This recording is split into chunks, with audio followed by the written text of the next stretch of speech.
Bagaimana cara ziarah kubur yang diajar oleh Nabi? Pergi sampai beri salam. Assalamualaikum ya dar qaumin mu'minin. Salam jatuh atas kamu wahai penghuni kubur, kamulah penduduk negeri orang beriman.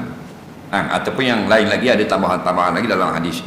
Wa inna insyaallah lakum lahikun bikum lahikun, dan aku insyaallah dengan kamu lahikun pasti akan berkumpul bersama-sama di alam barzakh nanti. Atau kita berdoa as'alullahu lana walakumul afiyah, aku berdoa bagi diriku dan bagi kamu semua penghuni kubur akan baik-baik, akan kebaikan. Dan elok kita buat 2 kali salam. Salam untuk semua penghuni kubur sekali pada pintu pagar kubur, dan salam pada kubur yang kita nak ziarah tu sekali lagi. Sampai kubur ayah, Assalamualaikum ya abi, salam sejahtera atas kamu wahai bapa aku. Kemudian sunat kita berdoa, kerana Nabi berdoa. Pergi ziarah kubur dia berdoa. Faham? Itu sekurang-kurangnya.